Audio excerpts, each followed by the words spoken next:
فلسطینی مزاحمت کاروں کے حامی اور مظلوم فلسطینی عوام کے ہیرو حزب اللہ کے سربراہ حسن نصر اللہ اسرائیلی فوج کے حملے میں شہید۔ حزب اللہ نے شہادت کی تصدیق کر دی۔ اسرائیلی فوج نے ضاحیہ میں حزب اللہ کے مرکزی کمانڈ ہیڈ کوارٹر پر 5 ٹن وزنی بم گرایا تھا۔ بمباری میں حسن نصر اللہ کی بیٹی زینب سمیت 11 افراد شہید اور 100 سے زائد زخمی ہوئے۔ ایرانی سپریم لیڈر کا سربراہ حزب اللہ حسن نصر اللہ کی شہادت پر اظہار افسوس، کہا عالم اسلام نے ایک شاندار علم بردار کھو دیا۔ حزب اللہ ایک بے مثال رہنما سے محروم ہو گئی۔ صہیونی حکومت کے بوسیدہ جسم پر مزاحمتی محاذ کے حملے مزید کچلنے والے ہوں گے۔ وزیر اعظم شہباز شریف کی لبنان میں ہونے والے واقعات کی مذمت، فلسطین میں فوری جنگ بندی کا مطالبہ۔ لندن میں نیوز کانفرنس کرتے ہوئے کہا کہ فلسطین کی آزاد ریاست کا فی الفور قیام ضروری ہے۔ غزہ میں انسانیت سوز مظالم ڈھائے جا رہے ہیں، فلسطینیوں کو اقوام متحدہ کی نمائندگی ملنی چاہیے۔ اور امیر جماعت اسلامی حافظ نعیم الرحمن نے کہا ہے کہ ملک بھر میں کل شہید حسن نصر اللہ کی غائبانہ نماز جنازہ پڑھی جائے گی۔ دنیا بھر کے عوام اسرائیل کی ناجائز صہیونی ریاست کے خلاف آواز بلند کریں۔ عوام کل ملک بھر میں لبنان اور فلسطین کی مزاحمتی طاقتوں سے یکجہتی کا اظہار کریں۔ حماس کا حسن نصر اللہ کی شہادت پر گہرے دکھ کا اظہار، عراقی پارلیمنٹ میں بھی گریہ وزاری اور سوگ۔ عراق کا حزب اللہ سربراہ حسن نصر اللہ کی شہادت پر 3 روزہ سوگ کا اعلان۔ عراق میں 3 روزہ سوگ کا اعلان کیا گیا۔ یمن کی مزاحمتی تنظیم انصار اللہ کا بھی حسن نصر اللہ شہادت پر افسوس اور دکھ کا اظہار۔ اپنے بیان میں کہا، سید حسن نصر اللہ کی شہادت سے ہماری قربانی کے جذبے کو تقویت ملے گی، آخری فتح حق کی ہوگی اور اسرائیل کے عارضی وجود کا خاتمہ ہوگا۔ حزب اللہ سربراہ حسن نصر اللہ 31 اگست 1960 کو بیروت کے مضافاتی علاقے برج حمود میں پیدا ہوئے۔ پرائر میں ابتدائی تعلیم حاصل کی۔ 1975 میں خانہ جنگی شروع ہوئی تو ان کا پورا خاندان آبائی علاقے بازوری منتقل ہو گیا۔ حسن نصر اللہ نے بیروت کے مضافاتی علاقے بلوہ کے مدرسے میں دینی تعلیم حاصل کی۔ حسن نصر اللہ نے 1992 میں قیادت سنبھالی۔ ان کی قیادت میں حزب اللہ بہت بڑی عسکری قوت بن کر ابھری۔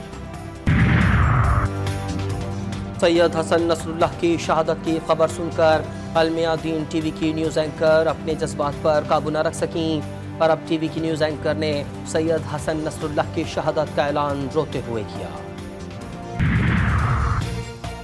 لبنان سے اسرائیلی دارالحکومت تل ابیب پر بیلسٹک میزائل سے حملہ، زوردار دھماکے سے علاقہ گونج اٹھا۔ میزائل غیر آباد علاقے میں جا گرا۔ عراق سے گولان کے پہاڑی علاقوں پر ڈرون حملہ۔ یمنی فوج کا بحیرہ احمر میں امریکی بحریہ کے جنگی جہازوں پر بڑا حملہ۔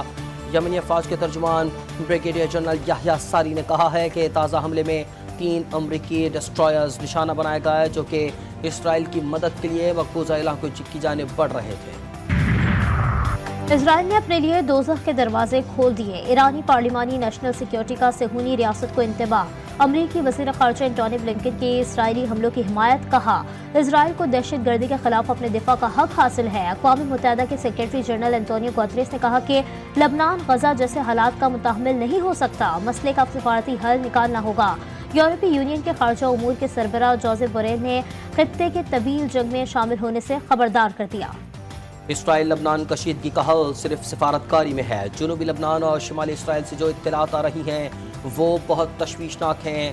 ترجمان امریکی محکمہ خارجہ مارگریٹ میکلاٹ کا جنرل اسمبلی کے موقع پر وائس آف امریکہ کو انٹرویو، کہا امریکہ کا پاکستان کے ساتھ الگ اور بھارت سے الگ تعلق، ایک ملک اچھا اور دوسرا برا، ایسا نہیں ہے، پاکستان کو تشویش نہیں ہونی چاہیے۔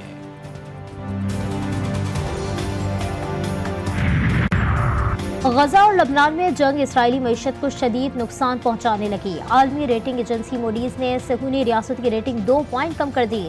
موڈیز نے خبردار کیا ہے کہ اسرائیلی معیشت کا خسارہ 2025 میں 7.5% سے تجاوز کر جائے گا۔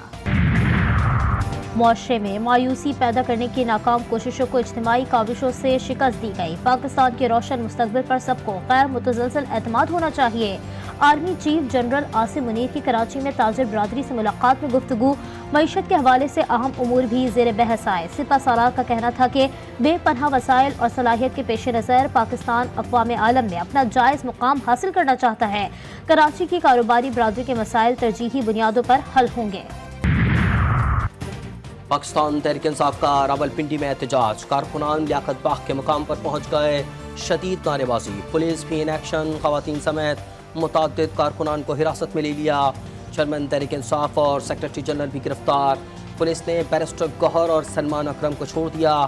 فوٹیج بنانے پر کیمرہ مین کو دھر لیا. فٹ پاتھ پر چلنے والے عام شہریوں کے ساتھ بھی پولیس کا برا سلوک. راہگیروں کو بھی کارکن سمجھ کر پکڑ لیا. مقامی قیادت سے تاحال کوئی بھی لیاقت باغ نہ پہنچا. علی امین گنڈاپور کا قافلہ موٹر وے 1 سے واپس روانہ ہو گیا.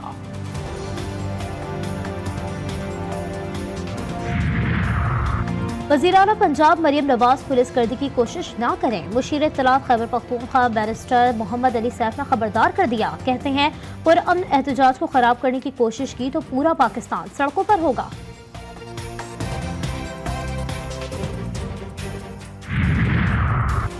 اڈیالہ جیل میں بیٹھے فتنے کو عوام کا سکون برداشت نہیں. فساد کے ماسٹر نے سڑکیں بند کرنے کا کہہ دیا.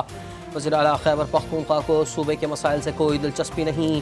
کسی نے قانون ہاتھ میں لینے کی کوشش کی تو آہنی ہاتھوں سے نمٹیں گے. وزیر اطلاعات پنجاب اسما بخاری کی پی ٹی آئی کو وارننگ.